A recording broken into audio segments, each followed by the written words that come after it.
is Terry Bradshaw, quarterback, Pittsburgh Steelers. It's 7:15. There's a new home run champion of all time, and it's Henry Aaron. This is baseball, Major League Baseball. And this is ABC's Monday Night Baseball, live from Fenway Park in Boston, Massachusetts. Looking. He's under the gun. He's tied. He throws. It is.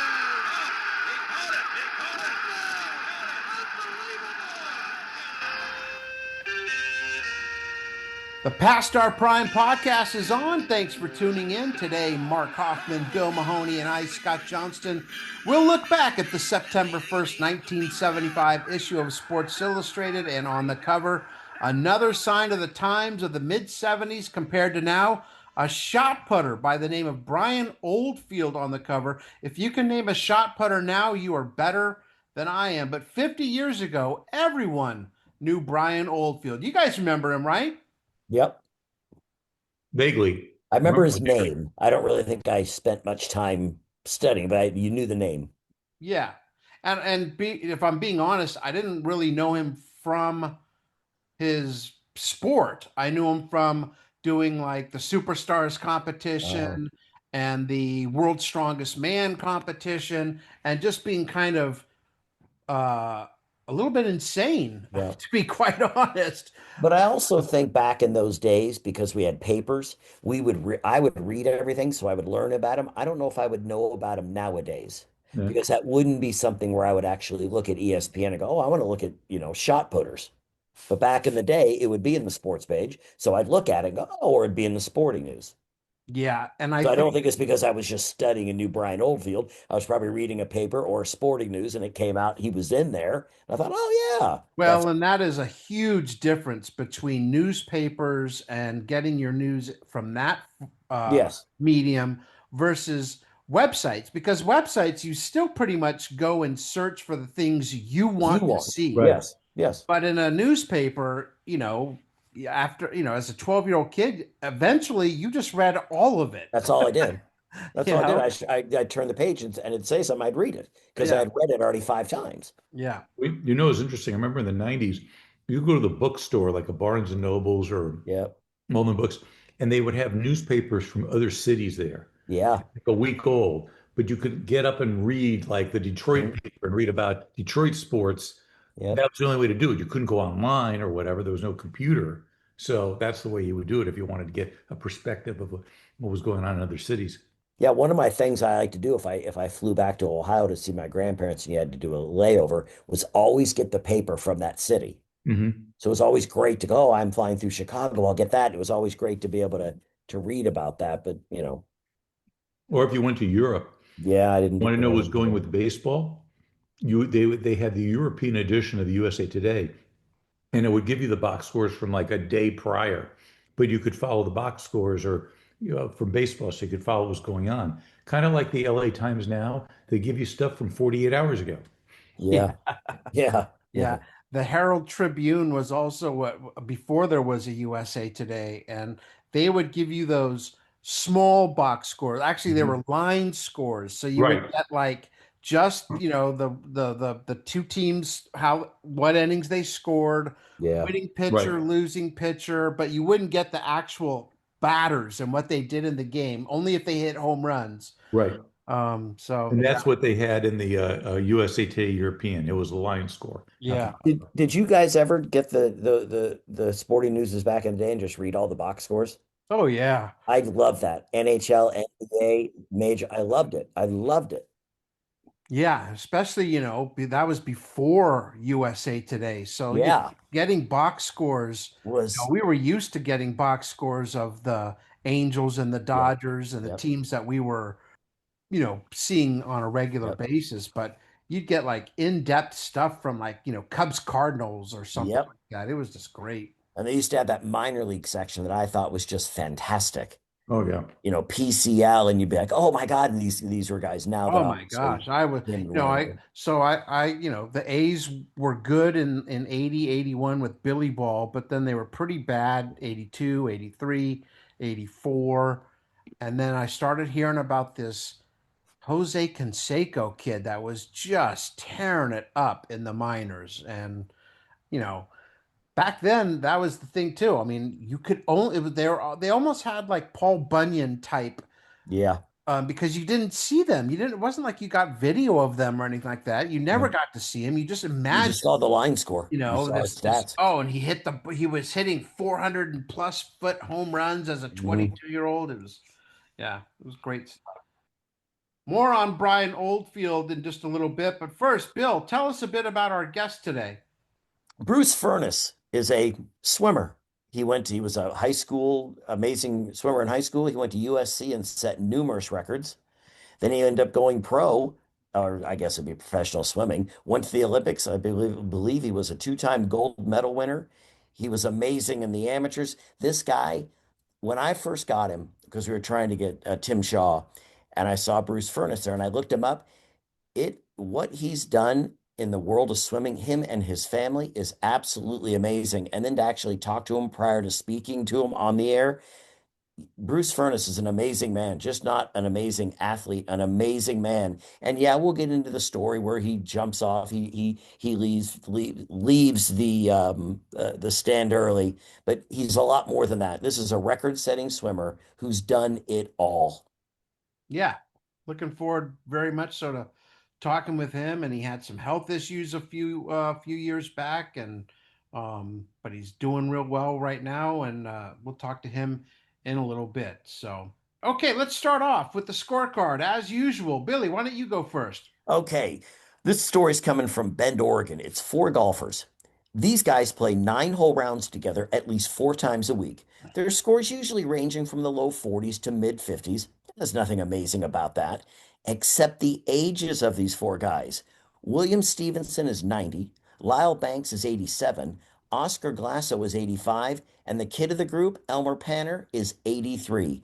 They call themselves appropriately the antique foursome, and they believe they are the oldest regularly playing quartet of golfers in the world. I don't think anyone's going to argue with that. And the most amazing thing is they're still playing nowadays. No. That brings Yeah, new meaning to the yes, the phrase. kid just turned 133. He did. It's amazing. And their scores are still pretty good. I tried to get one of them as a guest, but they're playing. Couldn't do it. No, that brings a whole new meaning to the word senior tour. Yeah, Yes. that's right. That's Yeah. right. Mark. Well, the odds have come out. The Nevada Sportsbook says the odds for the current NFL season. And it's amazing. A lot of times you'll go back and look at their predictions, and most times they're way off. There's always a surprise team that does better than expected, or the favorite kind of sucks. So, but not in this case. They kind of nailed it. They did have the LA Rams as having the best odds to make it to the Super Bowl, 8-5, and meet the Pittsburgh Steelers in the Super Bowl, who were also 8-5. Now, the Steelers made it, but the Rams didn't. Now, the second team was the Minnesota Vikings at 5-2. The third team that surprised me was the Cowboys at 4-1 because they had failed to make the playoffs the year before, and they even mentioned the fact that the Cowboys are trying to resurrect themselves. But they were spot on because the Cowboys ended up beating the Rams that year as in a surprise in the NFC Championship game, and ended up playing the Steelers in the Super Bowl. I got hammered. Hank Aaron, he's hitting but 230 with a dozen HRs in Milwaukee. SI is lamenting the fact that he is not getting the send off he deserves when he goes to cities across the country. And there is a reason for that. Despite his down year in Milwaukee, Aaron has not announced that this is his last season. Sports Illustrated writes he is heading for his last curtain without notice. But he wasn't. He did not retire after the season. He came back in 76, played the entire season in a reserve platoon role. Final game being on October 3rd, 1976, at the age of 42. He gets an RBI single in his very last at bat, the 3,771st hit of his career, and 2,297th RBI, still the most in baseball history. So, one And, thing and I'm, that I I'm going to have a little more on that when we get to For the Record on Hank. okay, one of my favorite stats ever about what a great hitter Hank Aaron was is when he retired, if you take away all 755 of his home runs, he still had over 3,000 hits. Wow. Wow. I mean, just rarely got hurt. Such a model of consistency. They said it, Billy. I got a couple of them, I think, here. I'm going to start Istvan Goss. He's a Hungarian soccer star on his job as a soldier. It's not serious work, he said. I don't do anything. In fact, I've never seen a gun. And this last Some one's from soldier. Sonny Randall. He's a University of Virginia football coach. He said, "We've stopped recruiting young men who want to come here to be students first and athletes second." We've stopped, he said. Stopped, yeah. Oh, You come there to be an athlete first, student second. yeah. He was a Thanks, coach. trendsetter. Mark. Well, I got Joe DiMaggio, who at the age of 60 announced his retirement as a player in the old timers game. Says, I can't take it anymore. I'm not in good enough shape, which is really sad because he's 5 years younger than I am. And he's saying he's past his prime, man. He's done with the old timer games. Yeah. 10 years earlier in 1965, Jolton Joe hit a grand slam in the old timer game. His first Wow. old timers game was in 1952. He kept coming to them until 1997, missing only one in 1988. So he was a fixture in those old timers games. I looked it up. I didn't know what was the deal, but the last old timers game the Yankees had was in 2019 until this year. They either had one or are having one this year in New York, and that was always just that team in particular has so many great players that won the war pinstripes. It was Well, you always heard fun. what happened in the old timers game this year, right? No. Mariano Rivera blew Oh, out that's his right. Achilles. That's right. Didn't he break his ankle or something He like broke that? his Achilles. He tore his Achilles. Oh, Getting a hit off Andy Pettit. oh, that's horrible. Yeah. So we bring him out and like, go on. Yeah. Next year, that'll be funny to bring him out in a wheelchair or something. Oh Exactly. God. Bring him out in bubble wrap. Yeah. Poisoned fish, troubled waters. Mark, what do you got on this? Well, it's just, first of all, I've had experience with like dead fish. Like Lake Michigan was really polluted when I lived in Chicago. And I can remember there'd be times I would walk into Lake Michigan and there'd be nothing but these dead fish floating on the water. And it just freaked the hell out of me. Probably the reason why I never liked eating fish, just this whole like, fish dying from poison is just, I don't know, it freaks me out. And then they have those glassy eyes and they're looking at you. It's like you go to the supermarket, you just go to, and they'd have all the fish laid out for you, at the deli or the supermarket, and they're just staring at you with those eyes, those glassy dead eyes. Ugh. Furniss was really stoked up. When we last spoke of Bruce Furniss, we were talking about the mistake he made in the World Aquatics Championships in Colombia when he left the block early, costing the relay team a gold medal and a world record. And if you know a world-class athlete, that kind of faux pas can do one of two things, either ruin you or motivate the hell out of you. And for Furniss, the second chance was redemption. Once again, he anchored the relay team, and this time he swam a final 200 in 150.95. And he, Tim Shaw, Rex Favero, and Bruce's brother Steve Furniss shattered the world record by 2.68 seconds.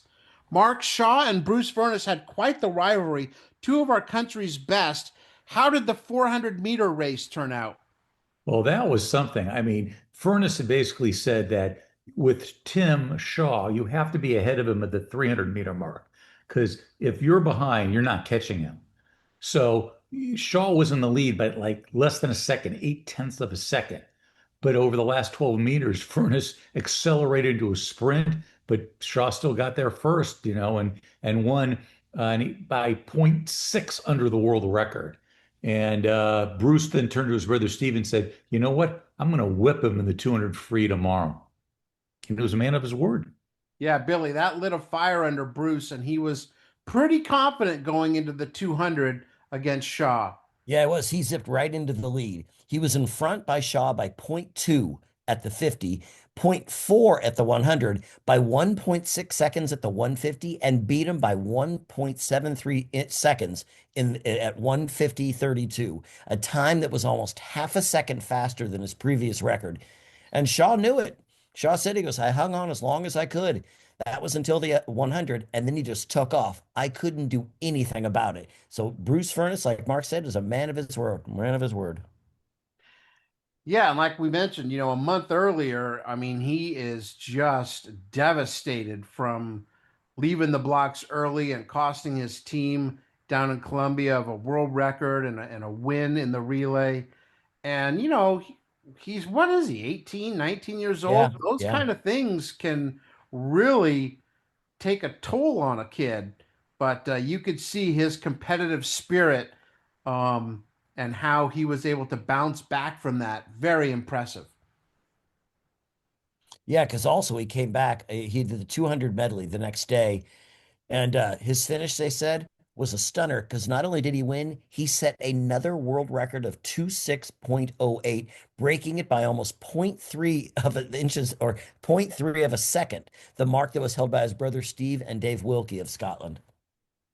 Yeah, he was shocked at himself about Yeah, winning the individual yeah. medley. That's not something that he really thought was in his repertoire, but he said, quote, "Sometimes I'm shocked at the things I do. How did I do it? I had no business winning the IM. I thought I was second. I was so upset after Cali. That's the tournament down in Colombia. But Yeah. you've got to have the valleys to make the peaks."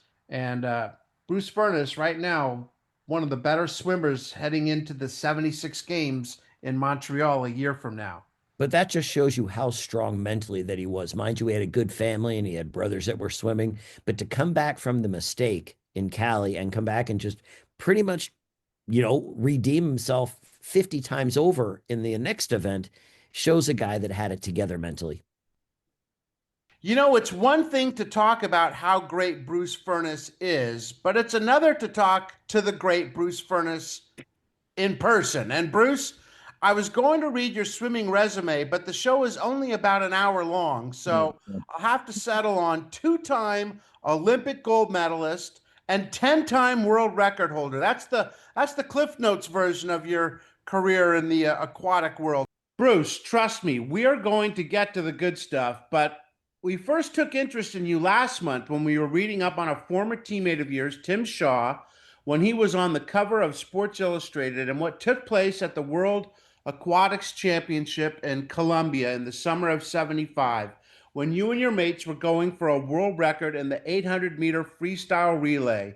That was as tough a moment I can imagine as you've probably ever had as a swimmer. Can you recall for our listeners what took place? Well, it's funny how life is that, you can always remember the painful moments. It's hard to remember those real jubilant times, but that's one of three really uh, painful moments I had in my swimming career. And that was the first of three.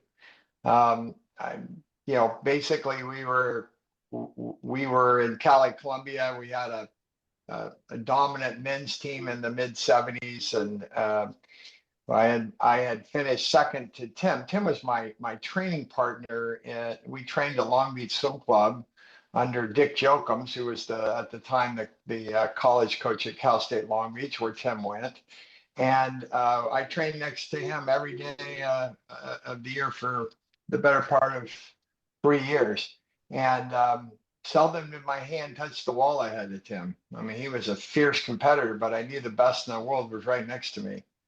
And as it turned out, a little backstory, I had been swimming at a club in Huntington Beach under Flip Dar, who had coached Gary Hall, Shirley Babashoff, Jack Babashoff. And Flip decided to become the junior college coach at Saddleback College, and he had to stop coaching club for a while. So I moved up to Long Beach Swim Club and started training with Tim. And the very first day I got to Long Beach, it was a Saturday afternoon. We were doing 10 800s. I'll never forget it. And Dick says, "Hey, we're going to get along fine if you always remember Tim is my favorite." And I thought, well, that's pretty transparent, right? But he had created Tim, and I wanted to be in the pool next to Tim. He was the benchmark. So with that backstory, you got to understand that many times when I would sit down and strategize my race with Dick, there was this unspoken barrier between us that, was he going to take what he knew I was going to do and use it with Tim, or vice versa? And so I wouldn't say that we distrusted each other, but there was always this a little skepticism there, and so a little bit more protecting of our cards when we talked. Anyway, we're down at Cali, Colombia. Tim is the reigning world record holder in the 200 and 400 and 1500 and 800 free. Last man to own all four of those world records. And in the World Championship trials that year, I broke Tim's world record in the 200 freestyle. So it was the first time for me that I was actually the guy rather than the chaser. And we went down to Cali, Colombia, and it's just enough altitude to take the edge off of my performances on my kick at the end of the race that Tim got the better part of me in the 2 and the 4. And so now we show up for the relay. And the relay, we're going to win hands down. It's a question of by how much and how much we break the world record. It's Tim Shaw, it's myself, it's Jim Montgomery, and it's a guy named Robin Backus. And Robin had swam at the University of Washington. He was the only guy on that relay team that was not swimming an individual event. So he's down there just for that one race. We're winning by 20, 25 meters, and I'm the anchor leg. And it's one of those moments where Tim came to the wall, and I found myself winding up and looking over his body underneath me and going, how did I end up here? And grossly leaving way too soon. I probably left that much too soon. It wasn't even a close start. And it was no question we were the better team, but when we finished, there was no disqualification. And I was asking around what happened, and the Russians of the Soviet Union had finished 4th, and they had seen the violation and protested, and there was no process in place to determine how to overrule an uncontested call. And so they used the television cameras, which clearly showed I jumped. And so we were disqualified and didn't win the gold medal. The West German team won. And it was a very, very painful moment. I'm sure you recall the picture in that Sports Illustrated with Tim's arm around me, and I'm trying to hold it together. And I sort of thought the world was going to end that day. The funny part of the story is that later that night, my brother and his Billy, he was a teammate of mine, and another team member, Tim McDonald, we went into town to have dinner, and we're sitting what we thought was in an inconspicuous way at the back of this little cafe in town. It wasn't very crowded in there, but we obviously had our USA stuff on. And we finished our meal, and these very cosmopolitan men come walking up to our table at the end, and they said, "Oh, you guys are American swimmers?" We said, "Yeah." And they said, "Were you at the swimming pool tonight?" We said, "Yeah." And he said, "Did you see that stupid American that jumped on the relay?" And my brother looks at him and goes, "Yeah, you want to meet him? He's right here." So, I found I could laugh about it. And, the sun came up the next day, and, you move on. But that was not only a painful moment, an embarrassing moment to be that gross in my start. So. You suffer through something like that, and for some, it can be career defining. But that wasn't the case for you. In fact, at the end of the article and the issue we're talking about today, it ends with this quote from you. "I was so upset after Cali, but you've got to have the valleys to make the peaks." I think you're 18 when you said that. Where did you get that wisdom to be able to understand that without the lows, you don't really enjoy the highs? Well, and I would say that maybe in some respects that differentiated my career from some others. I mean, I've always marveled at the Michael Phelps and the Tracy Calkins and the Katie Ledeckis of the world that, they just dominate day in and day out. And do they ever have the valleys? I mean, I had some very disappointing moments, which, caused greater resolve and greater recommitment to what I was doing to overcome that and sort of make good on what I thought I should be able to do. I was taught that value by my parents, my dad in particular, and you know, I actually learned the most in my swimming career in moments like that. And so it's very hard for me to recollect winning the Olympic medal in Montreal or, breaking my first world record, but I can remember every second of those painful moments. How important was it to have Shaw there and your brother there and people there to help you not fall into any type of funk that a lot of people might have fallen into after that? Well, I was the third of four boys, and my oldest brother was fifth in the '72 Olympic trials in the 200 fly, an event Mark Spitz won. My brother Steve was in two Olympic teams, one being the one in '76. He won a bronze medal in '72. And my younger brother was a college All-American in water polo and graduated valedictorian at USC. So what I learned at my family dinner table is there's no room to brag. I mean, I had enough competition just at my own four walls of my house. So I just never really, excellence was always around me, and I just expected to always perform. Matter of fact, I would argue in many respects, my three brothers were better at a lot of things than I was. So how was that sibling rivalry? I mean, that's three Well, brothers that are pretty dang impressive. Well, and most people would say, well, you would grow up hating each other, but my best support system was my family. I mean, when I had that event in Cali, Colombia, there was my brother there to console me and help me. There's no question that I would not have been the swimmer I was without my brother Steve ahead of me or my brother Chip ahead of me. I mean, they blazed the trail. All I had to do was pay attention to what they did right and what they did wrong, and try to improve upon it. My father, back before he had computers, had this little notebook that he would keep our times in, and I could go to that notebook and see my brother Steve's time at 12 and my time at 12, and say, well, I'm better than he was at 12, so therefore I can extrapolate I'm going to be better when I'm his age. And a lot of that I got the benefit just because of birth order. So I never thought of it differently, but I never felt any jealousy from my brothers. I never felt any adversarial. I mean, one of the biggest disappointments in my career was that in 1975, in that meet in Kansas City, I raced head to head against my brother Steve. Maybe I should back up a sec. He's 4 years older than me, and he should have not been at USC when I was a freshman, but he tore ligaments in his ankle as a senior, and he got a redshirt year. So we got 1 year together in college. And that pretty much extended his career enough to allow him to try to shoot for 76 and make the team. And unfortunately, in 1972, when Mark Spitz had all the success he had, the Olympic Committee, in their divine wisdom, decided to eliminate events from the Olympic program. The theory was, we don't want to have 3 per event in swimming, so we'll reduce it to 2.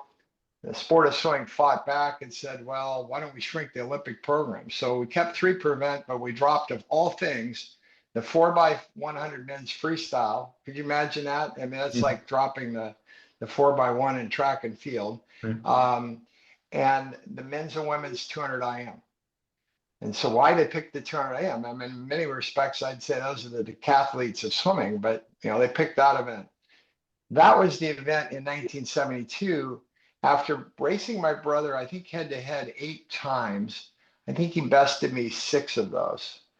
The only one of the 2 times that I beat him was in Kansas City, where I broke his world record in a race he was in.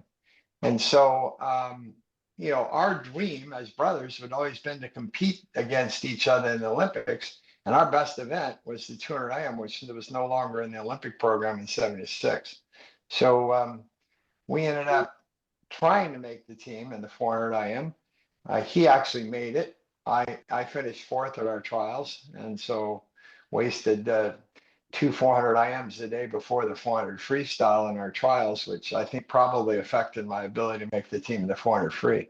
But anyway, that dream was thwarted, and I never felt once. I remember my brother come over to me after the race when I broke his world record and put his arm around me and said, "Well, at least you kept it in the family."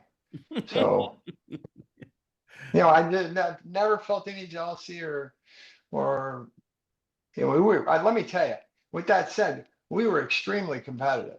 I mean, we had some wicked 2-on-2 basketball games growing up. My oldest brother, my youngest brother against the middle brother, the well-adjusted middle brothers.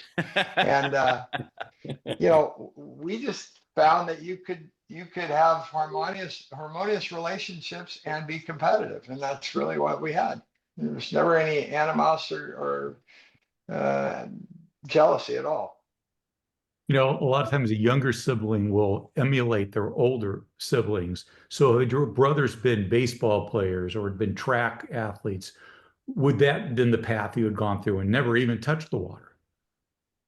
It could have. My dad was a very good golfer. He was a pretty good athlete when he was younger, so he said. Second baseman, quarterback, and pretty good runner.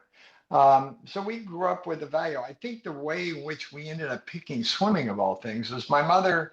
My mother was not water secure. She didn't know how to swim, and she was bound and determined her kids were going to know how to swim. We lived in Fresno at the time. We all learned how to swim. It was very hot. And my oldest brother had a birth defect when he was born with his eye, so hand-eye coordination with ball sports wasn't really his thing, and so he ended up taking to swimming.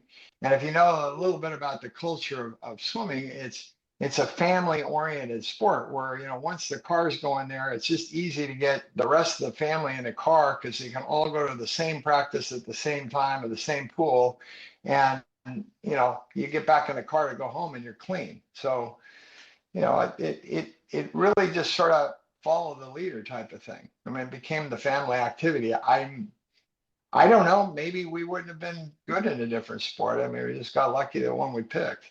Do you consider your greatest achievement winning the Olympic goals, or is it something else? And I imagine swimming for your country would mean something very special to you. That's a hard one to answer, to be honest. I mean, I'm certainly very proud of that. And as I just shared with you, I mean,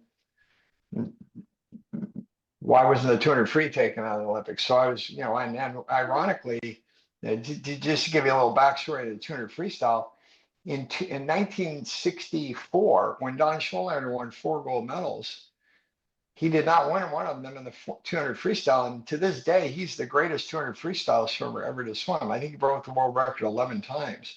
So that can happen in a marquee event. I mean, there's only 3 Americans that ever won that event. And I'm grateful to be one of them. But, I was at the Olympic trials in '76 when one of my teammates, Valerie Lee, an American record holder in the 200 butterfly, clearly America's best opportunity to win a gold medal in women's swimming against the East Germans. She shows up to the prelims with a bandage around her waist, and she had an emergency appendectomy a few days before she swam, didn't make the team. So you just don't know what a fine edge it is to make the team. And a lot of unforeseen things can occur that affect your ability. I mean, Gary Hall Sr.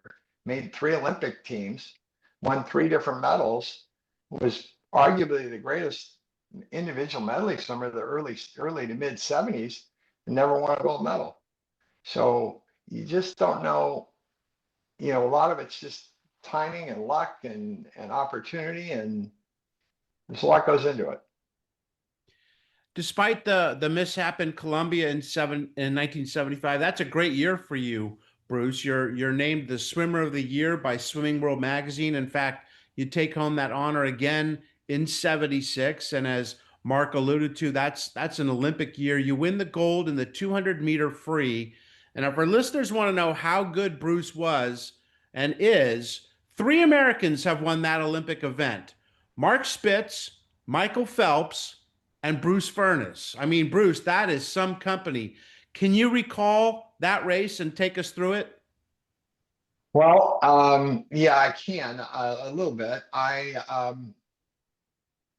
I was probably the fastest 100 guy in the group, and the 200 is much like the 800 in track and field, where you get, you know, guys that swim the 400 and swim down to the 200. You get 100 swimmers that swim up to the 200, and so they sort of meet there in the middle. The 200 distance was really the perfect distance for me. I wasn't a pure sprinter, but I tended to not be a 800 or miler either. So 400 was sort of the outer edge of my middle distance realm. And what I did in that race is I went out way too slow. To be honest with you, I believe I was 54.5 on the way out. And I think the field allowed, basically swam me and allowed me to dictate the pace. And so had we gone out a little bit more honestly, maybe the race would have materialized differently. Maybe I would have broken 150, which was always a goal of my mind in the event. But I'll never. There's one moment in my life that I had absolute certainty of what was going to happen. I come out of that last turn, and in this particular race, I'm in lane 4. John Neighbor had almost not qualified to make the final. I think he made it in by 1 or 2 100ths of a second, and he was in lane 8. And little backstory: earlier that year at our collegiate championships, I qualified first, and Jim Montgomery had qualified, I think, 5th. He was over in lane 1, and in this particular race, he went out really hard, and I decided to let him go and figured I could chase him down, and I ran out of pool, and he won the race. And I vowed to myself after that I would never let someone lose body contact with me. I would always, try to control the pace. Well, in this particular case, I knew where John was the entire race. He did get out ahead of me slightly at the 100. But when I flipped out of that 150 turn, I've never felt more certain I was going to win. I had rehearsed that mentally so many times in practice, and I just felt the surge in my legs and my body position in the water, and drove to the wall. And frankly, I didn't really want to turn around and look at the results. Not that I was afraid of what I'd see. It's just I knew that the journey and the long journey was ending, and it was final. I mean, I think what's so intoxicating about moments like that in sport is the journey getting there. And when you actually get to the realization of it, it's sort of like almost anticlimactic. Yeah. You also take home gold in the 4x200 meter freestyle, setting a world record in the process. So twice you're on the podium when you hear the national anthem being played, once by yourself and once with your guys. Can you feel the emotion still almost 50 years later from those two moments in your life?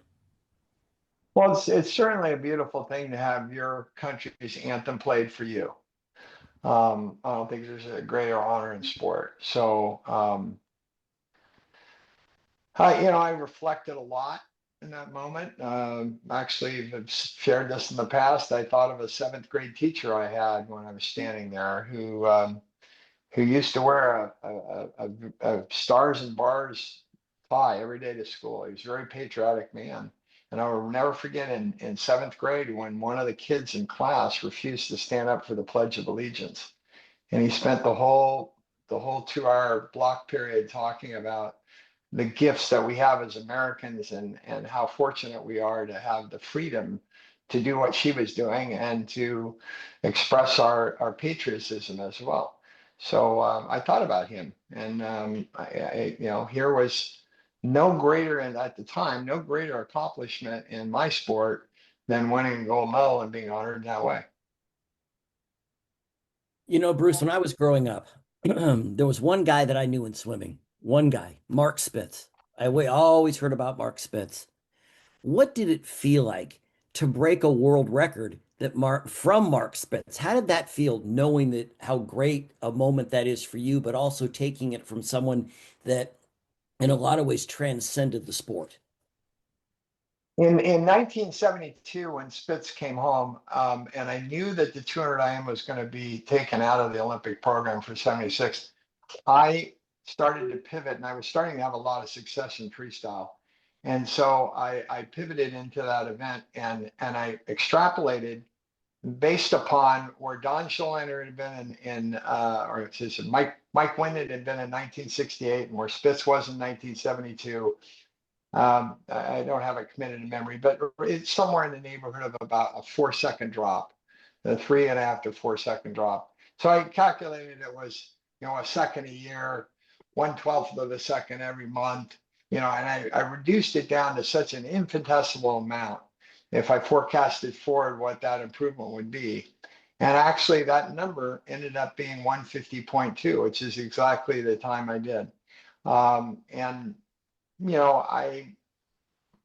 I'm just a product of technology. I mean, we had better suits, we had goggles to train with, we had better lane lines, deeper pools. I mean, and that list continues today with a lot of the technology that swimmers have. I mean, my gosh, the training modalities and the knowledge that they impart on these athletes, it's like training thoroughbreds.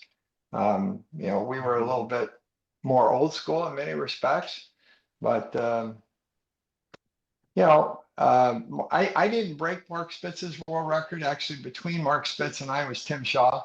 So I think Tim had broken it once or maybe twice, and then I broke Tim's world record. So that's sort of the progression of time there. I broke it 4 times between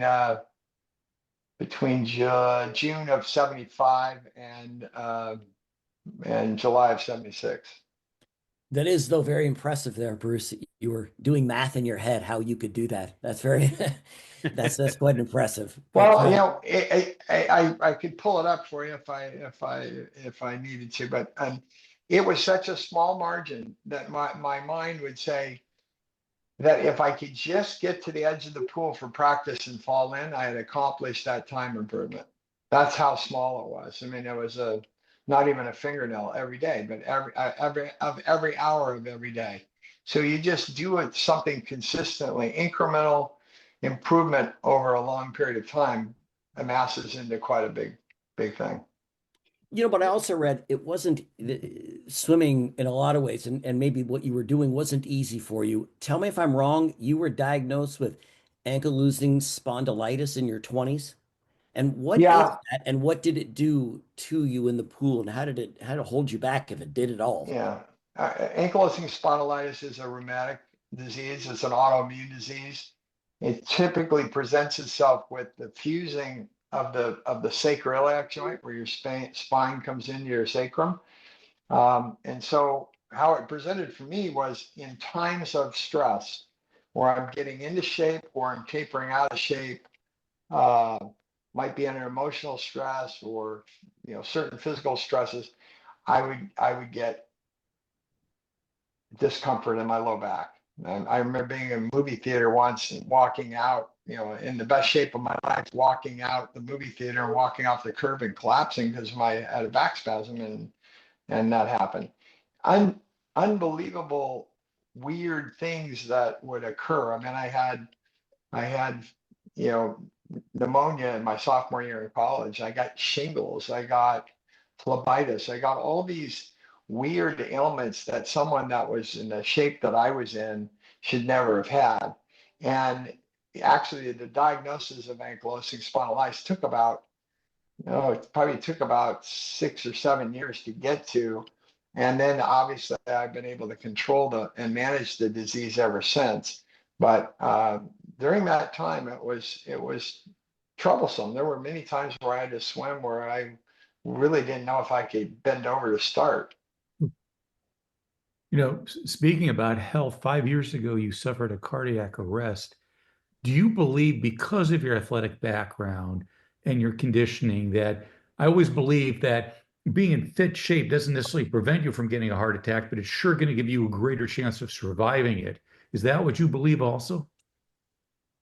Yeah, I was, it was an act of God that I survived that. It was 2 a.m. My wife was abruptly stirred out of bed. She doesn't know why she woke up, and she noticed that I was not breathing regularly. And she tried to arouse me. I didn't wake up. And while she was trying to arouse me, I stopped breathing. My wife knew how to do CPR. She knew how to access the emergency systems and get my kids involved to help her. And she knew to advocate to get me to the right hospital where they could do hypertherapeutic cooling.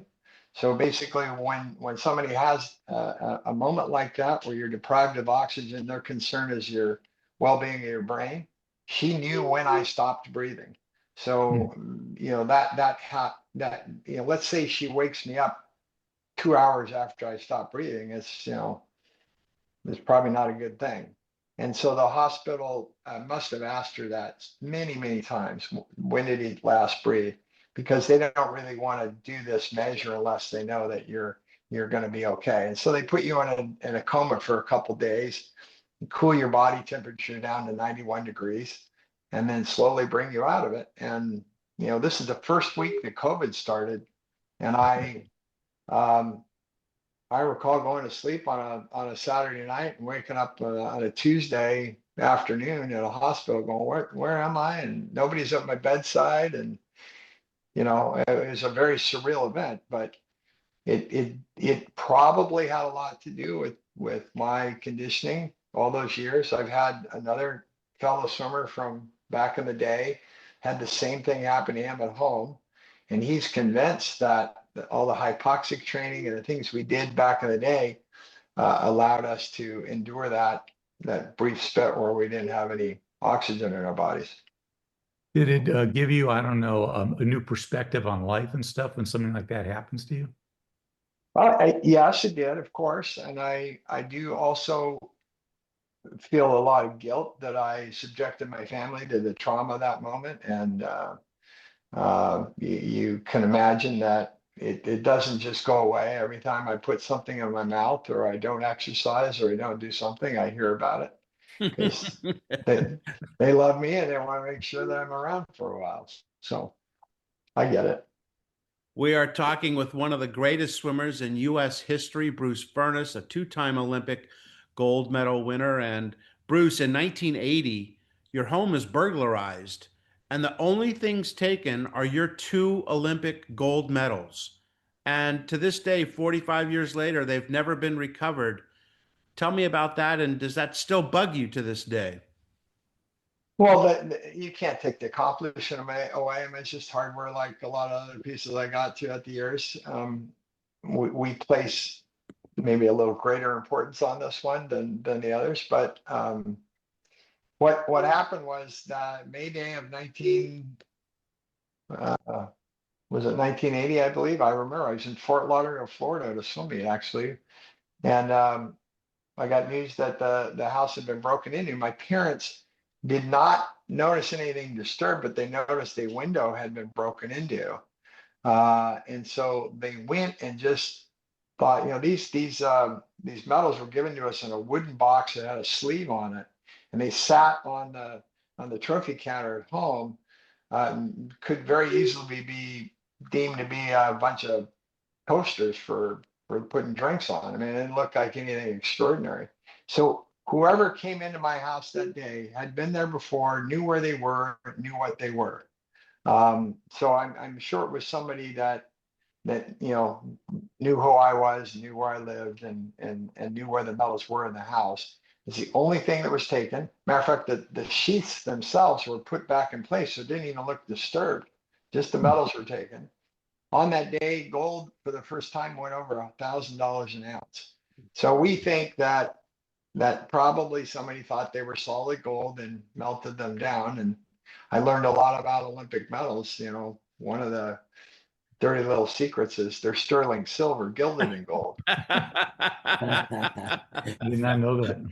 So yeah, I wish they were gold. They'd be worth a lot more. But that's what happened. And then the 84 Olympic Games were coming to Los Angeles. So I reached out to Jostens, who was making the medals for the 84 Olympics, and said, would you be able to, well, I should back up.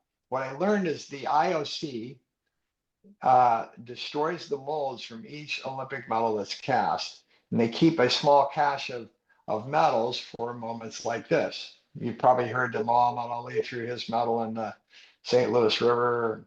I came to learn that Howard Davis, the boxer in '84, he lost his medal. And I was reached by his agent saying, hey, we understand you lost your medal and that you got one replaced by the IOC. The IOC gave me one medal, had it personally couriered back to the States so I didn't run the risk of it getting stolen again. But I only had one, I didn't have two. And I said, well, how do I make the second one? So what they did is they took a rubber cast of it and then a rubber mold and then made it a cast out of it and then struck a new metal from that. So if you put them side by side, it's kind of like a Xerox of the first one. It's not exactly the same generation. It's not as crisp, slightly smaller. But unless you're putting it next to the other one, you'd probably never know. And so I learned a lot. Kathy Ferguson in '64, she had her medal stolen. So a lot of athletes out there that over the years have had them stolen or lost and seek to get them replaced. And I was grateful to get one of them replaced and be able to duplicate it. Well, just to think that there's some losers out there with your medals and they're melting them down thinking, we're millionaires. And then they realize they got nothing other than, being just bad karma. I mean, Yeah, exactly. but let me ask, I was reading an article the other day, it was on Freddie Freeman, the Dodgers first baseman. And they asked him, they said, when did you know you were good at baseball? And he said they used to put him in the outfield, just put him on the line, and he couldn't move because he would just get everybody out. Everywhere the ball was hit, he would get it. For you, when did you know you were a good swimmer, that you were better than the rest? I wish Flip Dar was alive to hear this because he used to talk about this all the time. It was a very innocuous Saturday afternoon practice. The car was always going to the senior practice, and I wasn't in the senior group yet. My older brothers were there, and they said, "Why don't you just go and flounder down there in lane 8 and try to keep up?" And I was in this lane again with a guy named Kendall Prigg. He swam at the University of Tennessee. He's a very good backstroker. Kendall probably held the wall up more than he ever did, doing anything else in practice. And Flip came down and he saw Kendall, and I was really putting out, I thought, on this set, and he saw me talking to him and he figured I wasn't doing anything. He stops the entire workout. Now I've got several world caliber swimmers in this practice, and he stops the practice and goes, we're going to do a get out swim and Bruce is going to get us out. And his goal is to break 5 minutes in the 400 freestyle. Now I'm 14. I'm 14. I don't yet have a senior standard. And the senior standard was 452, as I recall. I'll never forget the pressure I felt to get these kids out of practice. And there I am. I'm going to swim 8 laps. And every time I turned at the 100 end, there's Gary Hall Sr. with a towel waving it and rooting for me. I mean, it's just this little kid. And I went 452. And that day I knew I had arrived, that I got a senior standard. I'm now in the senior group. I clearly got my first senior standard the next time I swam. And it just took off from there. I mean, there were some other moments like that. One occurred when I was a freshman in high school, where I got called up to swim varsity and made the CIF finals in the 400 free. There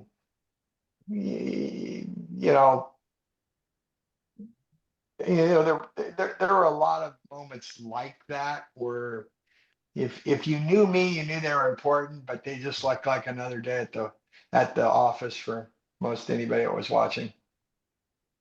So we take you from a kid, and now let's go up to the future. How excited are you that the Olympics are coming back to the Southern California area here in 3 years?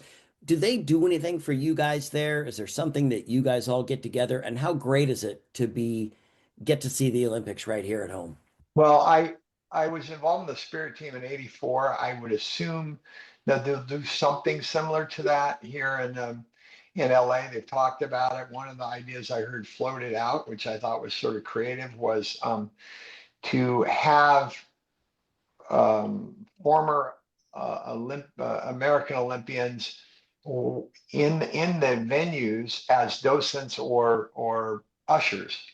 so that people would know that these are people other than just ticket takers. They're resources on what's going on, and they can talk to them and learn a little bit more about swimming. I mean, swimming is one of the three big sports during the Olympics, but most people that spectate swimming during the Olympics are probably not swimming aficionados. And so, many of those people don't know a lot about the sport. So I've heard that. I'm sure that I'll have some minor capacity, and at the very least, I know I'll be, buying tickets and going and watching the games. Lightning strikes as answers try. Buzzers ring, chaos in the air. Trivia time, truth and dare. I know you're going to know the answer to this, so it's really going to be a layup for you. True or false? Actor Timothy Oliphant, star of Deadwood, Santa Clarita Diet, and Justified, and in the movie Once Upon a Hollywood, was a swimmer in college, and he swam at USC. Yes, that's true. That's true. Yeah, I figured you know that. Yeah. Yeah. I was about to make the trivia question UCLA, but I didn't want you to get angry. So, well, one of the real gifts that I had, and I'm really grateful for it, is swimming for Peter Dalen. It was like playing for John Wooden, and Peter Dalen really, I think people that know the sport probably will recall what a risk he took. I mean, here's a guy that was Swarthmore educated. He was an assistant coach under Bob Kippeth at Yale when Yale was in its zenith in the late 50s, early 60s. And he leaves and goes 3,000 miles away to coach at USC, which has no swimming presence per se. I mean, it had Buster Crabbe and Wally Wolf were probably the two biggest names that it had prior to him arriving, but not known as a swimming powerhouse. He came out as the coach of the LA Athletic Club, was never paid. I did not know this. He was never paid as a USC coach until 1976. By then he'd won eight of his 9 titles, I think, at that point. So, he was really good at helping us appreciate and understand the history of our sport. And he had East Coast roots. A lot of the great history of our sport came from the Northeast. And then as he came to Southern California, it was the same time that Santa Clara in the North was emerging, and California became a real hotbed of swimming. And I was at the best, men's swimming school in the country during the mid to late 70s at USC. And so it was an exciting time. Peter would bring to practice, when you mentioned Tim Oliphant, it was very common for him to have at our team meetings every day, some famous swimmer of the past show up and introduce us to the guy and say, hey, when you guys get your degree, you need to call him for a job. And, he was really good about connecting us with the history of the sport, and certainly with those swimming Trojans that came before us. Bruce, you picked literally the worst time in the world to have a massive heart attack in March of 2020, right as the world was about to stop. But I want to say, thank God your wife reacted the way she did. You obviously got good care. You look great. You haven't missed a step. Sharp as a tack. So just want to say continued health and success. I hope you get to enjoy those 2028 Olympic Games. Maybe you can convince Tim Shaw to join you guys for that, but good luck with that.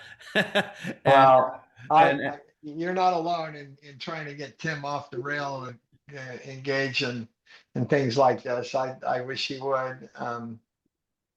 Tim always marches to his own drum, so I respect that. So do we, and we respect you. Thank you so much, Bruce. Very much, Bruce. Thank you. Nice to talk to you guys. Thank you for your time today. You're the best. Thanks, Bruce. Thanks. All right, guys. Thank you so much. Enjoy the rest of your day. When we were first looking into getting Bruce Furniss, it was because Tim Shaw was on the cover, and we tried like Dickens to get Shaw, to no avail. Apparently he doesn't do these kind of things. Bill, then you found Bruce, and you said, I kind of feel weird asking Bruce if he could help us get Tim Shaw because Bruce had this amazing Yes. career. I mean, you look first day I looked at it. He was a double Olympic gold medalist, 10-time swimming world record holder, USA swimming swim team of the 20th century, Pac-12 conference all-century men's swimming and diving team, International Swimming Hall of Fame, Orange County Sports Hall of Fame, USC Sports Hall of Fame, and he's the NCAA Silver Anniversary Award in 2004. And I looked at that and I thought, damn, that's gonna be tough going to ask him to get another guy. So Yeah, it just turned out that I left him a message, didn't hear from him for a week, and I thought, oh, there goes that. So I wrote him 2 emails, and he called me back and said, I'd love to do your show. I don't even know how you got a hold of me.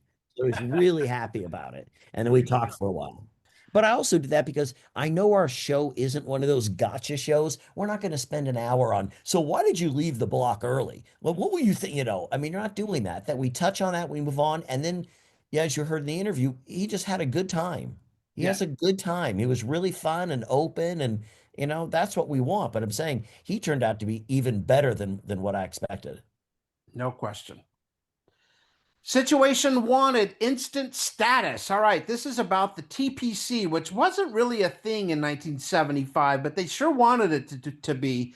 The idea was to get the best golfers in the world at a great golf course and a huge payout. Originally known as the Tournament Players Championship, is now the Players Championship, and the PGA wanted it to be on par with the majors. I'd say 50 years later, they've come close. It's a big tournament at Sawgrass Yeah. each year starting in 1977. Not quite to the level of the majors, but definitely a big, big tournament each year on the PGA calendar.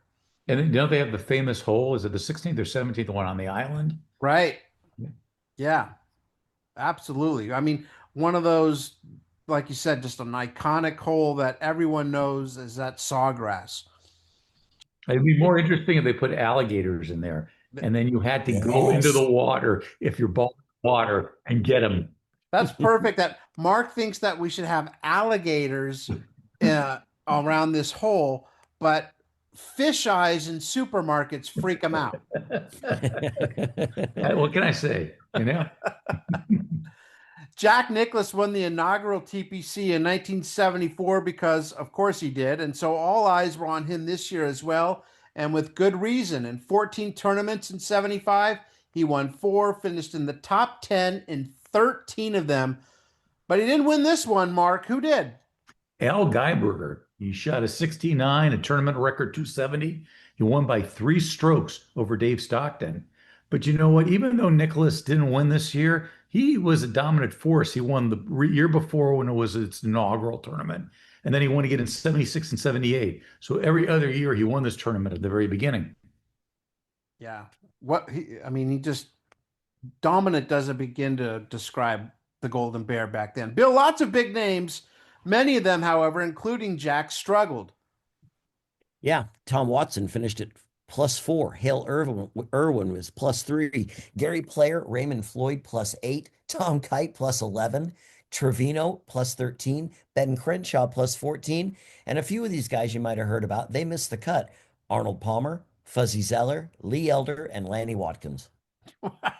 Damn. And that didn't say that Jack Nicklaus finished +7, 18. What is it? It finished tied for 18th, but he was actually in the running for the first few rounds, and then he just sort of fell apart at the end. That was a who's who of the golfers from that Yeah. time, that's for sure.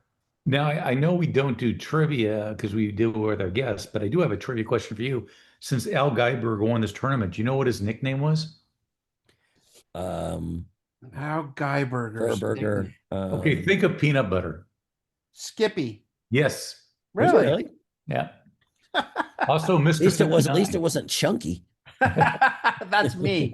And he's still alive at 87. About to turn Why 80. did we get him He's for the turning show? 88. He's about to turn 88. Apparently, we don't get golfers. That's one of the few things we've never had other than In fact, Peter you know Pearson. what? By the time the show airs, he will be 88. Wow. And he's a USC guy. We've had a bunch of them, like Furniss have. from USC. So Yeah, we sure have. The Kid Who Ran Into Doors. This is about a jockey who just was somewhat insane and always getting hurt. Yeah, he was Tony DeSpirito. He was dubbed the hard luck kid. But if we go back a bit, at one point in time, he was considered on the East Coast the equal to Willie Shoemaker on the West Coast. He had actually one year, 1952, had won 390 times. Shoemaker broke that mark the next year by over almost 100 more. But being dubbed the hard luck kid, just some of these injuries. He suffered in 1955, he suffered a traumatic brain injury in a racing accident at the Aqueduct Racetrack in New York. But he returned to racing in 1956. He was hurt again in an accident at another course and had to undergo surgery to remove a damaged kidney and spleen. He also, a couple years later, almost lost his life in a racing mishap at another racetrack. He was knocked off the saddle. One of the other jockeys came up next to him and pulled him back up. They said it was one of the most heroic feats ever seen in American racing history. And no, his story does not end well. In 1975, at the young age of 39, he died from choking to death in his apartment by himself. Ugh.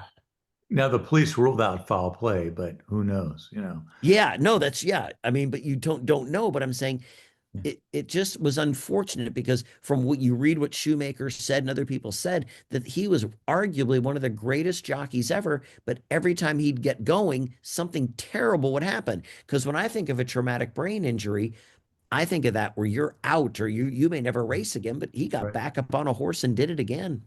Well, 2 years after his death, Bill Shoemaker said that DeSpirito had more natural ability than any rider he had ever seen, and he knew what to do with it. That's quite Yeah. a compliment. Yeah, he almost feels like a stunt man with all the injuries he went through. Like the Yeah. only guy I can recall that had injuries like him or like an Evil Knievel or a Bubba Blackwell or something like that. But They're putting themselves in that position to right. get injured. He wasn't. Wiles of the Wigwag Man, a pictorial on third base coaches giving signs like Alex Grammas of the Reds or Tommy Lasorda of the Dodgers. Now, the signs they give now are swing for the fences, but back Yes, then they one bunted, sign. they pitched out, they did this thing. You guys ever hear this? It was called a hit and run. Nope. What do you do? Grammas said the most important thing is to keep signs simple. You use lots of fake moves, but you have only a few simple gestures that mean anything. That way, your players don't have to worry about missing a signal and can concentrate on doing what they're supposed to do. If you don't use enough fake moves, the other team will pick you clean. You've got to also be quick. You got to have rhythm. There are only a few plays you can use in any situation, and if you don't give your signs fast enough, the other team more likely to decipher what you're up to. I know they still do that. I honestly don't know, for the most part, what signs they're giving these days because they really don't. Bunts. Those kind of strategical things are much, much, much less in baseball than they were then. But this Grammas guy was he was basically Sparky Anderson's right-hand man. Yeah, he spent 19 years on Anderson's staff with the Reds and Tigers. And between those jobs, he was manager of the Brewers for a couple of years, but didn't make it as a manager. He went right back to Sparky and got another job. It just shows you it's not what you know, it's who you know. Well, he was not just his right-hand man, he was his left-hand man, depending what signal he was giving. That's true. Right. That's true. Yeah, kind of like Josh McDaniel with Belichick. He'd go and get the job in Denver. It didn't work out. Go back to New England, and then get the job with the Raiders, and then go back to New England. So, but isn't Josh McDaniel? He's back on the Patriots again because didn't Vrabel hire him? He did. Yep. Yes, I mean it's amazing that he's just attached to that organization. He is. Getting a belt out of Boog. John Wesley Powell is having a resurgence in Cleveland. Boog, as we know him, hit 23 homers combined his last two seasons as an Oriole, but he's got 21 now. He'd finished the season with 27. That's the most he's hit since 1970 when he won the MVP and hit 35. And while Boog has been the Indians' best power hitter, a 20-year-old rookie having a very good season by the name of Rick Manning, the only guy younger on the team, future Hall of Famer Dennis Eckersley. They were best friends, and then, years later, Manning had an affair with ex-wife, and, well, friendship wasn't quite the same after that. No. One other rookie making some noise on that team, the amazing Emu, Jim Kern. who was a great guest of ours a few months ago. It's really funny, you know, you look at that Indians team, you're like, wow, they got some good young players up and coming, but didn't turn into a winning team for years and years. But also, if you go back and if people listening and you go back and listen to the Jim Kern interview, he tells a great story about Boog Powell. Yes. Just a great story about, dumb rookie, about how to pitch a certain guy. It's just really, really good how Jim Kern relayed that story. What else going on in baseball, boys? Mark. Well, so you had been talking about Hank Aaron and the fact that everyone was saying, this is going to be his final season, but that he played again in 1976. But Aaron was even quoted in 75 saying, you can only milk a cow so long, then you're left holding the pail. So I think he was probably thinking about it, but then decided to come back. And does anyone remember his last homer was in the big leagues? Yours against the Angels. You damn straight. Was it really? 1976, July 20th, 1976. Oh, his 750th homer came against Dick Drago in the I remember him. Him and Dick Pole in the double D's. Yeah. Mickey Scott. Billy, what else you got about? One of our guests, Mike Torres, he notched his 15th win after beating Texas 8-5. He was on the Orioles at that time. Yeah. Another great guest. Tough to keep up where Torres was because he was just bouncing around. Yes. Yeah, Orioles here in 75. Then I think he goes to Oakland in 76, traded to New York in 77, goes to the Yankees the Red Sox in 78. Yep. I love this one about the Angels. Manager Dick Williams says, we're still trying to catch Roger Maris. That's because in 129 games, the California Angels have hit 43 home runs, the lowest total in the majors. It puts them 14 games behind Maris's 61 homer pace of 1961. Last week, the Angels broke out, man. In 6 games, they had 5 homers, all during a 3-game sweep of Hank Aaron's Brewers. They would finish the season with, get this, 55 home runs. Leroy Stanton leading the way with 14. 2 other guys had 6. Okay, let me just ask you guys are longtime baseball guys. Can you name anybody? Can you name anybody other than we just said Leroy Stanton or Leroy Stanton in the Angels lineup? Yeah, well, only I looked it up. I'm not going to be able to remember that many, but I know Dave Chalk. Oh God! I remember Dave. God, I hated him. Sorry. That's not nice. He's a very nice man. Sorry. He'll probably be on our show in a few weeks, and I'll have to take that back. But damn. Your third baseman's hitting 3 home runs. Come on. Right? Yeah. Who? Jerry Remy. Mickey Rivers, right? Yeah, Mickey Rivers. Thankfully, they traded him and Ed Figueroa the next year. Dave Collins, Mike Miley, who passed away, Bruce Bochy, and Ellie Rodriguez. But if you just look at their pitching, just take the starters: Frank Tanana, Nolan Ryan, Ed Figueroa, Andy Singer, or Bill Singer, and Andy Hassler, even though Hassler is more of a split guy. But still, they had a good pitching staff, a good starters, but they just couldn't hit. Was that when Frank Tanana was throwing gas? Yes, when he threw like 16 or 17 complete games in a row. That's always good. And he threw upper 90s, Yes. Yeah, it was Tanana and Ryan, then a lot of crying was the thing. Yeah. I mean, Bill Singer was still a good pitcher, and Ed Figueroa had some good years with the Yankees, so they had good pitching there. They did. Bill Singer pitched for the Angels and Dodgers. He did. I think he threw a no-hitter for both, didn't he? And then they traded for Bonds, right? Bobby Bonds. Yeah, that was Mickey Rivers and Ed Figueroa. And then they turned Bonds into, Brian Downing, among others, and Dave Frost. Downing and Dave Frost and Chris Knapp. But they gave their number 1 prospect away, which was Rich Dotson, who ended up winning 22 games for the White Sox a few years later. Not saying I'm bitter about that. So just get me Dave Chalk, please. Chalk is on line 1. Mark and I are both bitter about our Tigers or Angels, but Scott, you don't seem so bitter about your A's ever because they're always winning. Yeah. When I was 7 years old, they were a juggernaut. Yep. Yeah, they sure were. All the way with Tampa Bay. This is the North American Soccer League. Tampa Bay wins it all. They're an expansion team, and You would think that would be weird, but Bill, no, it wasn't. It's the third consecutive year that an expansion team has been the NASL champion. There you go. I don't know what that says about the league, but there you go. I just think Well, it's a great name for a team, the Rowdies. That is so awesome. It is. that is so funny to think that, who do you think will win next year? Well, probably a team that doesn't exist. Exactly. The Vegas Gamers. Right.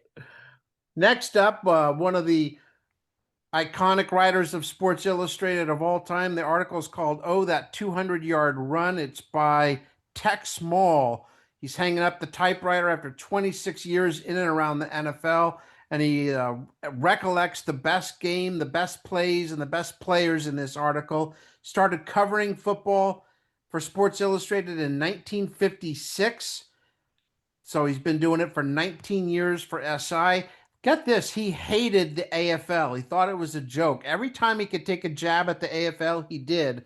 Like in this last article, he writes that the Browns-Rams championship game in 1950 had 3 QBs in it better than Joe Namath. I mean, nothing. Joe Namath has nothing to do with anything, but it was just a way for him to take a jab. So he says Cleveland's Otto Graham and the Rams' Bob Waterfield and Norm Van Brocklin, the best QB he ever saw play, better than Unitas and Star. So they're all better than Namath and Van Brocklin in particular, the best quarterback he ever saw, Billy.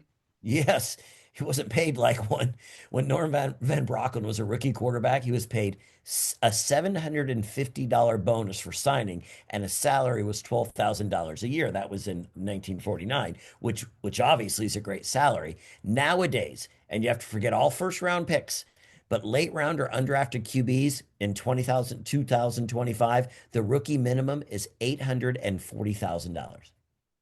That's unbelievable. Damn. Did you guys know about Van Brocklin a lot, Mark? I mean, Mark saw him play a lot. I'm sure No, he did. Didn't Van Brocklin go to UCLA, or was that Bob Waterfield? That was Bob Waterfield. Probably both of them. But yeah, he was great. The picture though they had, they were so neat because this is a picture taken in the early 60s because you could because color photos taken before a certain period of time have a unique look to them. They also had one bar across their face. Had one bar. Yeah. The Eagles uniform is really green. It's like a really bright Kelly green. And then I can tell you the team that he's playing against are the Redskins because they had that dark red helmet with the feather going down the middle of the helmet. That'd go over well nowadays. Yeah. Yeah. Malls started his career in football working for the Rams in the publicity department in 1949. So it's been 26 years, and he says the best running back he ever saw, Jim Brown. He writes, there will be as many great players in the next 26 years as there were in the last 26 years, and I hope I get to see them. He did not. Died 6 years later in 1981 at the age of 66. So Tex Small, yeah, I remember reading that name like when we first, the first issue we did was Fran Tarkenton on the cover, and that was written by Tex Small, and I was like, who is this guy? So one of the guys we came to know in the last year and a half. Finally, we get to our cover story. Like I mentioned at the top of the show, a shot putter on the cover, and probably the only shot putter I've ever known, Brian Oldfield, and it was because he was a character, not because of his shot putting. He's 6'5", 280 pounds, just a huge dude with a personality to match. Why is he on the cover of SI? I'll let this paragraph by Curry Kirkpatrick explain what Brian was up to in the spring of 75. On April 4th, 1975, at the San Francisco Cow Palace, Oldfield extended the indoor record to 72 feet, 6.5 inches.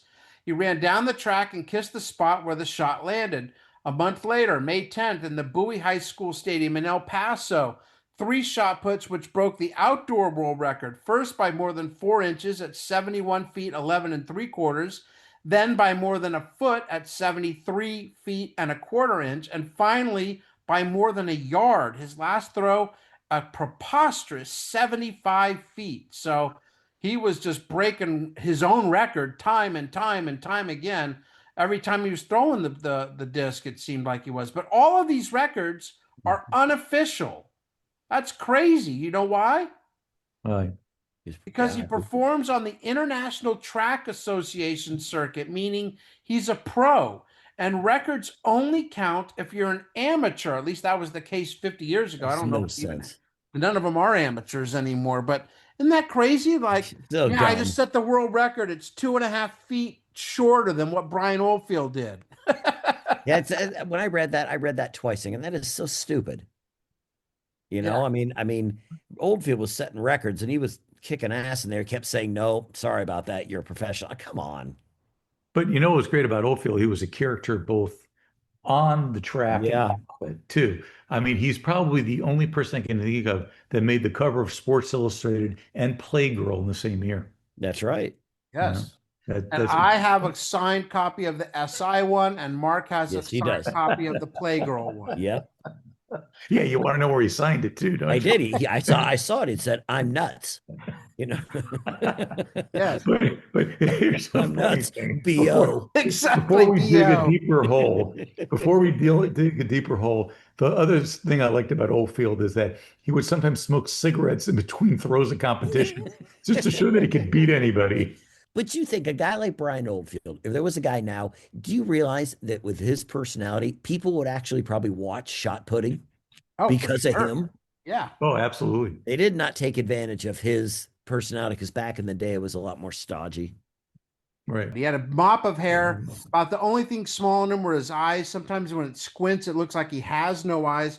One thing that I didn't realize is he revolutionized the sport. The way he would throw the shot put, where he Yeah. would do that kind of like whirling derby and look like the Tasmanian devil, and that was the only way I ever saw guys do the Yeah, shot me put. So too. I thought that's how they did it, but Yeah. they used to just kind of like, run up straight forward and give it a heave. But he was the Mhm. one that did that like crazy turn. And I always used to wonder, like, how do they not foul? It took great balance for these big Yeah. men to not, foul and go outside. Because if you step outside of the pad that you're on, that's a fault. You're It that makes it not count. So he was a renegade his entire life and the life of the party, and the party came to an end in 2017 when he died at the age of 71. Brian Oldfield, a real character of the 70s. I knew him, like I said, from the Superstars competition and the World's Strongest Man, and just for being kind of a crazy guy. For the record, Mark. Well, I got that in the WFL, Dwayne Thomas, former Cowboys sulky guy, makes his debut in the WFL playing for the Hawaii team. But he doesn't have a great debut. He carried the ball 5 times for 17 yards. The Hawaii did rally to win that game and beat the Chicago Winds. But it's interesting because so Dwayne Thomas, okay, he was signed by the Hawaiians to replace another former Cowboy, Calvin Hill, who got hurt. Although the Philadelphia Bell claimed they owned Thomas's negotiating rights after he'd been released by the Redskins. He was only on the team for a month and a half, and he was released just before the weeks before the league folded. Then he tried to make the Cowboys again for a comeback. He got waived in 76 before the season started. Then he tried the CFL, signing with the British Columbia Lions, was placed on waivers after a few weeks. And then he tried to go back to the NFL with the Green Bay Packers, but he was waived before the season started. So all that stuff, and he never really got back to the league. And for a man who only rushed barely over 2,000 yards in his career with 21 touchdowns, he made a name for himself just because, the Super Bowl years with the Cowboys Yep. and his personality. Was Or he lack the thereof. one? Was he the one when they said something to the effect of, what this is the biggest game of your life, or some biggest game ever? And he said, if it's so the Super Bowl, and he said, if it's so big, how come they're playing it again next year? Billy, what do you got? Just that Detroit Lions moved into their new home, the Pontiac Metropolitan Stadium. They beat the Kansas City Chiefs in their first game, 27-24. The Pontiac Silverdome, that we know it as, was demolished in 2017. And has anyone been to Pontiac? Mark, we went through there when we went and saw the Tigers, didn't we? Well, I not only I went to Pontiac. We were covering the I want to say it was the 1990 NBA Finals between Detroit and Portland, and So we were leaving the Auburn Hills and we stopped like at a gas station, 7-Eleven type place, and it was in Pontiac. And I walked in there, and you know you're in trouble when the guy behind the counter is behind this big, thick glass plated window, like they were doing in banks for a long time. I'm going, okay, this can't be a great neighborhood then. And that's my memory of Pontiac. And Did people you did you meet did you don't go to meet the guy Pontiac. from did you meet your Verizon friend there? Yeah. So Bill and I went on this trip to Detroit and we went to the Verizon store to get like the phone fixed. And Bill jokes that I befriended the guy at the Verizon store. And he said the next thing you know, we were knitting each other's hair and we were just best God, we were in buds. the Verizon store for 2 hours. I went to lunch and had ice cream. And when I came back, Mark and the guy were like, I like curly hair. I just like curls, you know? And it was a kid. I think he It was was, like in yeah. college I or had to get something like out of that. there. These guys were holding hands, and I don't know what the hell was going on. No. I said, Mark, get your phone. I can't remember what was wrong with my phone. It Nothing. didn't matter. The Nothing. phone turned out to be fine. Yeah, phone was fine. I wasn't. I like Terry. I like curls, but I don't like curly hair. Bill just left. He said, I've had enough of this. He just went and got something. I went and got food and ice cream, and they were still going when I came back. Oh. I didn't have the heart to say, okay, I need to get out of here. I was too nice of a guy. I got one here. Mark Donahue, winner of the 67-68 U.S. Road Racing Championship, the 1969 Daytona 24 Hours, and the 72 Indy 500 of complications following brain surgery. But that's not really accurate because during a practice race for the Austrian Grand Prix, a tire blows, sends his car crashing into the netting. A track marshal was killed by the debris. Donahue is thought to have escaped without injury. He kind of banged his head against a wooden pole, but they didn't think anything of it. A headache resulted, however, and worsened. He goes to the hospital in Austria, and the next day he lapses into a coma from a cerebral hemorrhage and died. He was just 38 years old. So Wow. those are those kind of things, like we didn't even discuss this. I thought this was so funny when we had Adam Greenberg on a couple weeks ago, the kid who in his first major league at bat, first pitch, he gets hit in the head and he fractures his skull and he flies home. Yeah, that's what I was saying. You're not supposed to fly on those. Right? I remember A saying head that to him. injury. Yeah, Why? if there's any kind of brain bleed in there, he's in a lot of trouble. And this was, at least with Donahue, this is 50 years ago. Greenberg, that was in 2005. They should have known better, you would think. But man, just crazy that the strides we've made in those kind of fields. So, all right, faces in the crowd. Mark, this is a different one. Yeah, it's a dog. And I don't even know how to pronounce it. It's CH.JO-NI''S, Red Baron of Crofton. It's a 4-year-old Lakeland dog owned by Virginia K. Dixon of La Habra, California. Surpasses the all-time terrier record for Best in Show awards by winning his 60th consecutive in Ventura, California. The mark had been 59, had stood for 34 years. Wow. Top dog. Yeah. All right. That's going to do it for today. Want to thank Olympic gold medalist Bruce Furniss. Happy that Bruce is healthy and doing well. Another great chat on Pop with Mr. Furniss. Anything to add, boys? No, Bruce is awesome. He was. That's what I'd add. He's awesome. Yeah, it's funny. You talk to these guys, and I'm like, when we end up hanging up, my first thought often is, man, I wonder if I'll ever talk to him, because there's like this connection we get. It's so intimate of a conversation. We really get to know them, and then that's it. We're done.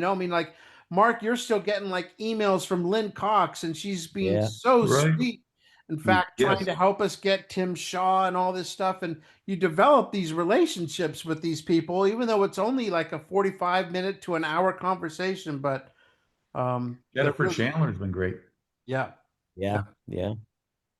Don't forget to give the show 5 stars. Give us a review. My mom, once again, had a critique that our show was too long again last week. I blame Mark, Bill. What about you? All the time. Well, I'm the scapegoat for everyone. I agree. It's him. talking about fish eyes and, Yeah. freaking people out. We don't have time for that. No time for that. All right, let's say goodbye, shall we? Mark, Bill, and Scott, the three of us are past our prime. Thanks for listening, everybody.